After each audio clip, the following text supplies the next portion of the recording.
जय श्री कृष्णा दोस्तों, आप लोग सब कैसे हैं। आज मैं आपको शुक्रवार की व्रत कथा सुनाने जा रही हूँ, संतोषी माता की व्रत कथा। तो सबसे पहले हम जानते हैं संतोषी माता कौन है। क्या आपको पता है संतोषी माता कौन है? तो बात यह है कि गणेश जी के दो पुत्र थे, शुभ और लाभ। ये दोनों ही पुत्र गणेश जी के थे। एक बार राखी आती है तो राखी के समय शुभ और लाभ दोनों देखते हैं कि सभी बहनें अपने भाइयों की कलाई पर राखी बांध रही हैं। जब शुभ और लाभ ये देखते हैं तो वो गणेश जी के पास जाते हैं और कहते हैं, पिताजी हमारी कलाई पर तो किसी ने राखी नहीं बांधी, क्या हमारी कोई बहन नहीं है? हमें भी बहन चाहिए जो हमारी कलाई पे राखी बांध सकें। तो गणेश जी उनकी बात को मान लेते हैं और अपनी दिव्य शक्ति से एक कन्या उत्पन्न करते हैं। ये कन्या बहुत ही सरल स्वभाव की, बहुत ही सीधी सादी, हर चीज़ में संतोष करने वाली थी, इसीलिए इनका नाम माता संतोषी रखा गया। तो ये गणेश जी की पुत्री हैं। माता संतोषी की पूजा बहुत ही अच्छे से होती है और ये माता सबको मनवांछित फल देती हैं। इसका व्रत करना बहुत ही सिंपल है। इनका व्रत शुक्रवार के दिन किया जाता है। शुक्रवार के दिन सुबह से स्नान आदि करके अपने सामने एक पटा रखें, पटे पे लाल कपड़ा बिछाएं, उन पर जल से भरा हुआ कलश रखें, उसके नीचे गेहूं के कुछ दाने रखें, माता संतोषी की फ़ोटो रखें। यदि आपके पास फ़ोटो ना हो तो इसकी जो किताब होती है वो आपको मार्केट में इजीली मिल जाती है, तो आप उस किताब पर भी माता संतोषी की चित्र अंकित रहता है, आप उनकी भी पूजा कर सकते हैं। मन में सच्चे हृदय से माता संतोषी का जाप करें। माता जी को गुड़ और फुटाने बहुत प्रिय हैं, तो गुड़ और फुटाने का भोग लगाएं, माता जी की पूजा करें, फूल चढ़ाएं, आरती करें। और खाने में यदि आप चाहें तो दिन भर कुछ भी ना खाएं, फलिहार ही लें। यदि आप चाहें तो एक टाइम भोजन करें, एक टाइम फलिहार लें। इसमें ऐसा कुछ भी नियम नहीं है कि आपको सिर्फ एक ही टाइम फलिहार करना है या दोनों टाइम फलिहार करना है। आप आपके शरीर की स्थिति के हिसाब से भी इस व्रत को कर सकते हैं। और हाँ, इस व्रत में बस ये है कि इसमें गुड़ और फुटाने का जो हम भोग लगाते हैं, तो जब हम कथा पढ़ते हैं, कथा पढ़ते समय उन गुड़ फुटाने को हमें अपने हाथ में लेके कथा पढ़ना है।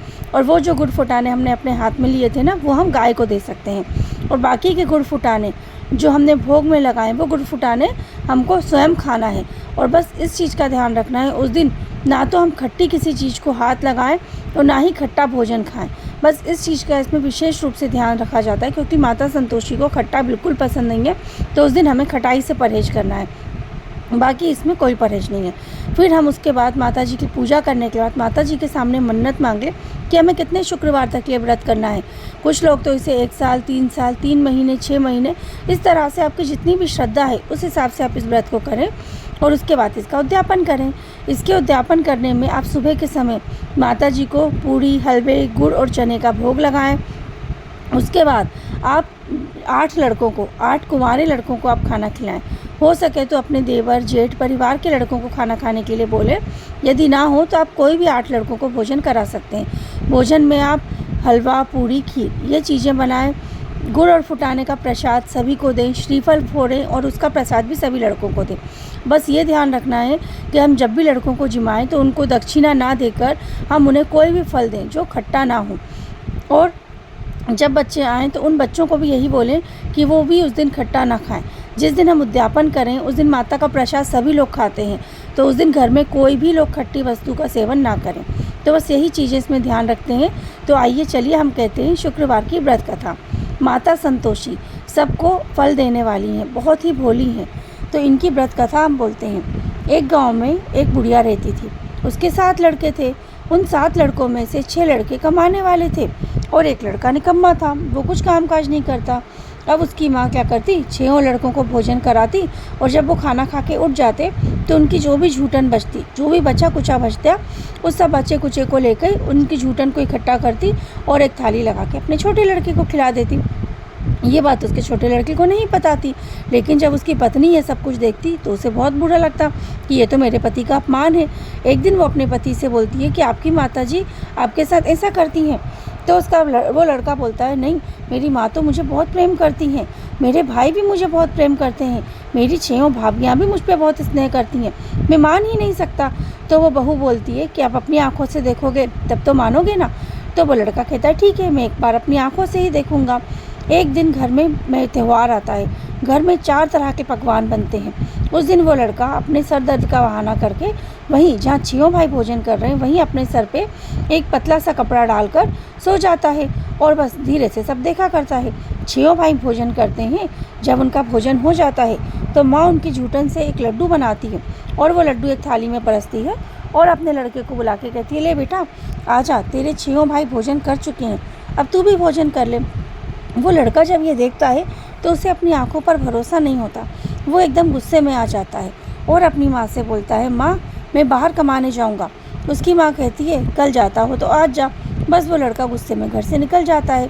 तभी उसे अपनी पत्नी की याद आती है। उसकी पत्नी गौशाला में कंडे थाप रही होती है।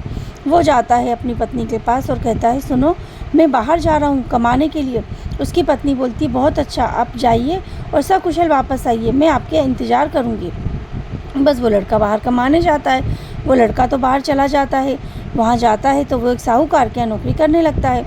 ये लड़का बहुत मेहनत से साहूकार के यहाँ काम करता है। साहूकार उससे बहुत खुश हो जाते हैं और उसे बहुत अच्छा काम दे देते हैं और वो बहुत कमाने लगता है।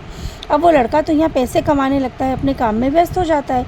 लेकिन उसकी पत्नी जो यहाँ घर पे अकेली है, उसकी सास, उसके घर वाले, उसके जेठ जेठानी उसे बहुत दुख देते हैं, उसे इतना परेशान कर देते हैं। वो बेचारी सारा दिन जंगल में लकड़ियाँ काटती है, काम करती है और उसके बाद भी उसे वो लोग एक टाइम भी खाने को नहीं देते ठीक से। उस औरत की हालत हो जाती है बहुत ख़राब। अब वो बस दिन रात यही दुआ करती है कि मेरे पति शीघ्र आ जाएँ। एक दिन वो औरत जंगल से लकड़ियाँ काट कर आ रही थी। तभी उसे कुछ औरतें पूजा करके आती हुई दिखी। तो उसने उन लकड़ियों के गट्ठे को वहीं रखा और पूछा, तुम लोग ये क्या कर रही हो, ये कौन से भगवान का पूजन कर रही हो? तो वो औरतें बोलती हैं कि हम माता संतोषी का व्रत कर रहे हैं। तो ये सुनकर उसके चेहरे पे चमक आ जाती है, क्योंकि ये लड़की भी खुद माता संतोषी की बहुत बड़ी भक्त थी। वो उनसे माता संतोषी के व्रत की कथा विधि सब पूछती है और मन में विचार करती है, हे माता, मैं भी अगले शुक्रवार से आपका व्रत करूँगी और प्लीज़ और कृपा कीजिए कि मेरे पति भी शीघ्र आ जाएँ। तो वो अपने अगले शुक्रवार से माता का व्रत आरंभ करती है, परंतु उसके पास तो पूजन की सामग्री, गुड़, फुटाने कुछ भी नहीं। अब वो पूजा करे तो करे कैसे? उसे तो पूरी तरह से विधि भी नहीं मालूम। वो माता जी के मंदिर में आके माता के चरणों में गिर के रोने लगती है और कहती है, हे माँ, मैं तो मूर्ख हूँ, अज्ञानी हूँ, मुझे आपके व्रत की विधि नहीं मालूम और ना ही मेरे पास कोई सामग्री है जिससे मैं आपका पूजन कर सकूँ। माँ मैं क्या करूँ? माँ उसकी करुण पुकार को सुन लेती हैं और एक बुढ़िया का रूप धारण करके उसके पास आती हैं, उसके सिर पे हाथ रखती हैं और कहती हैं, पुत्री उठो, तुम क्यों रो रही हो? माँ तो सबके साथ हैं, माँ कभी अपने बच्चों का बुरा नहीं चाहती हैं। तो वो कहती है, हे माँ, मेरे पति बाहर कमाने गए हैं, मेरे घर में मेरी जेठानी, जेठ, सास, ससुर सभी मुझे बहुत ताने देते हैं, मैं क्या करूँ? मेरे पास कोई सामग्री नहीं है जिससे कि मैं माता संतोषी का व्रत कर सकूँ, उनकी पूजा कर सकूँ, बताइए मैं क्या करूँ? बुढ़िया बोलती है, ये ले पूजा की थाली, इसमें गुड़, फुटाने और पूजा की सभी सामग्री है, तू चिंता मत कर, तू बस माता का व्रत कर, माता सदैव अपने भक्तों के साथ रहती है। बस ये सब कह के वो बुढ़िया गायब हो जाती है। वो लड़की समझ जाती है कि ये कोई और नहीं, माता संतोषी ही थी। वो बड़े विधि पूर्वक अपने सच्चे हृदय से माता जी का व्रत करती है, कथा कहती है। कुछ दिनों बाद माता उसके व्रत से प्रसन्न हो जाती हैं और उसके पति का खत और उसका दिए हुए रुपए उसके घर आ जाते हैं। जैसे ही उसके रुपए आते हैं तो उसकी जेठानी के बच्चे उसे चिढ़ाने लगते हैं कि देखो, अब तो काकी के पैसे आने लगे, अब तो काकी के भाव बढ़ जाएंगे। वो ये सुन के बहुत दुखी होती है और माता के चरणों में जाकर गिर जाती है और कहती है, हे माँ, मैंने अपने पति के से पैसे नहीं मांगे थे, मुझे पैसों से भला क्या काम, मैं तो अपने पति के दर्शन चाहती हूँ, कुछ ऐसा करो माँ कि मेरे पति शीघ्र आ जाएं। अब माता सोचती हैं कि इसका पति तो बाहर जाके कमाने में व्यस्त हो गया है, वो तो इसे सपने में भी याद नहीं करता, उसे याद दिलाने मुझे ही जाना पड़ेगा। अब यह आदमी एक दिन चिंता में सोया होता है। माता उसके सपने में जाती हैं और कहती हैं, हे व्यक्ति, तू सोया है कि जाग रहा है? वो बोलता है कि माँ, मैं तो ना सोया हूँ ना जागा हूँ, मैं तो चिंता में पड़ा हूँ। माता जी कहती हैं, तेरी चिंता मिटा, जा तेरे घर जा, तेरी पत्नी बहुत दुखी है, वो तुझे याद कर रही है। वो आदमी बोलता है, माँ, ये सब मैं भी जानता हूँ, पर मैं कैसे जाऊँ? मैं यहाँ इतना बड़ा व्यवसाय करने लगा हूँ, बहुत लेन देन बाकी है, मैं सब अधूरा छोड़ के कैसे जाऊँ? माता जी कहती हैं, तू चिंता मत कर, तेरी सारी चिंताएं मिटा, तू बस सुबह उठकर माता जी का नाम लेकर दुकान पे बैठ जा, तेरा सारा हिसाब किताब साफ हो जाएगा। वो लड़का ऐसे ही करता है। सुबह से माता जी का हाथ जोड़कर पूजा पाठ करके दुकान पे बैठ जाता है। कुछ ही घंटों में जितने लेन देन होते हैं सब उसके साफ हो जाते हैं। वो बिल्कुल अच्छे से सारा पैसे गहने इकट्ठा करके अपने घर जाने लग जाता है। जब अपने घर जाता है तो उसे रास्ते में उसकी पत्नी मिलती है, जो जंगल में जानवरों की तरह घूम रही है और लकड़ी काट रही है। उसे ये देखकर बहुत दुख होता है। वो घर जाता है तो घर जाके अपनी माँ से पूछता है, माँ मेरी पत्नी कहाँ है? तो माँ बोलती है, तेरी पत्नी घर का कोई काम करती नहीं है, सारा दिन जंगल में फिरती रहती है और 4 टाइम आके खाना खा जाती है। कुछ देर बाद जब उसकी पत्नी घर आती है तो अपने स्वामी को देखकर उनके चरणों में गिर जाती है। तो लड़का बोलता है, माँ मैंने इसे भी देखा और तुम्हें भी देखा, अब मैं यहाँ नहीं रहूँगा, मुझे दूसरे घर की चाबी दो, मैं अपनी पत्नी को लेकर वहीं जाऊँगा और वहीं रहूँगा। वो अपनी पत्नी को लेकर दूसरे घर चला जाता है। वहाँ जाता है तो एक ही दिन में वहाँ राजा के महलों जैसे ठाट बाट हो जाते हैं। दोनों पति पत्नी बहुत सुखी पूर्वक रहने लगते हैं। ये देखकर उसकी जेठानी और सास को बहुत जलन होती है कि ये इतनी सुखी और इतने अच्छे से कैसे रह रही है। कुछ दिनों के बाद अगला शुक्रवार आता है। वो औरत बोलती है, स्वामी मुझे माता संतोषी का व्रत करना है। माता जी ने हमारी सभी इच्छाएं पूरी कर दी हैं। मैंने विधि पूर्वक उनका पूजन व व्रत किया है, अब मुझे उनका उद्यापन करना है। तो लड़का बोलता है, बिल्कुल बहुत अच्छे से करो, मुझे बताओ तुम्हें क्या क्या करना है, मैं तुम्हें सभी सामान ला कर दे दूँगा। अब बस वो लोग खुशी खुशी माता जी के उद्यापन की तैयारी करते हैं। वो अपने जेठ के बच्चों को बोलने के लिए जाती है कि उन्हें खाना खाने भेज देना। पहले तो जेठानी मना करती है, पर फिर वो राजी हो जाती है और अपने बच्चों को सिखा देती है, सुनो तुम लोग जाना और जाते से ही खटाई खाने को मांग लेना, जिससे कि उसका उद्यापन भंग हो जाए। लड़के ऐसे ही करते हैं, कहते हैं कि हमें खीर नहीं खाना, हमें तो खटाई चाहिए। तो वो औरत बोलती है, नहीं ये माता जी के उद्यापन का प्रसाद है, यहाँ सिर्फ यही मिलेगा, यहाँ तुम्हें खटाई नहीं मिलेगी। तो लड़के कहते हैं, अच्छा तो हमें पैसे दे दो। अब भोली स्त्री कुछ जानती नहीं है, वो लड़कों को दक्षिणा दे देती है। अब ये लड़के जाते हैं और उन्हीं पैसों से खटाई लेकर खाने लग जाते हैं। इससे माता जी को क्रोध आ जाता है।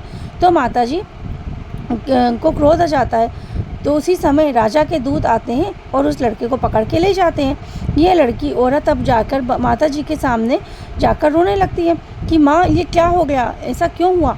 तो माता जी उसकी करुण पुकार को सुनकर उसके सामने प्रकट होती हैं, उसे दर्शन देती हैं और कहती हैं, हे पुत्री तूने मेरा व्रत भंग किया है, तूने लड़कों को खटाई के लिए पैसे दिए, वो खटाई खा रहे थे, इससे मेरा उद्यापन भंग हुआ है, इसीलिए मैंने क्रोध किया। अब वो बोलती है, माँ मुझे तो कुछ नहीं मालूम, मैं तो मूर्ख हूँ, अज्ञानी हूँ, मेरी रक्षा करो माँ, मैं आगे से ऐसी भूल नहीं करूँगी, मैं फिर से आपका उद्यापन करूँगी। माता जी उसकी इस करुण पुकार से प्रसन्न हो जाती हैं। कुछ देर बाद जब वो घर जाती है तो उसे उसका पति रास्ते में आता हुआ दिखता है।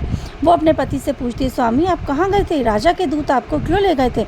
तो वो लड़का कहता है, मैं इतना धन कमा कर लाया हूँ ना, राजा ने उसका टैक्स मांगा था, वही भरने गया था। दोनों हंसी खुशी अपने घर आते हैं और फिर अगले शुक्रवार को माता जी का उद्यापन करते हैं। तो वो इस बार जेठ जेठानी के बच्चों को ना बुलाकर अपने 8 ब्राह्मणों के लड़कों को बुलाती है और उन्हें दक्षिणा की जगह फल देती है और विधि पूर्वक माता जी का उद्यापन करती हैं। माता जी इस व्रत के और उद्यापन से बहुत प्रसन्न होती हैं और उसके यहाँ धन धान्य आदि का ढेर लग जाता है और 9वें महीने में उसे एक पुत्र प्राप्त होता है। यह कन्या रोज अपने पुत्र को लेकर माता जी के मंदिर जाती है। एक दिन माता जी विचार करती हैं कि रोज़ ये स्त्री मेरे घर जाती है, तो क्यों ना आज मैं इसके घर जाऊँ, इसका घर बार देखूँ कैसा है। तो एक दिन यह औरत अपने बच्चे को दूध पिला रही होती है।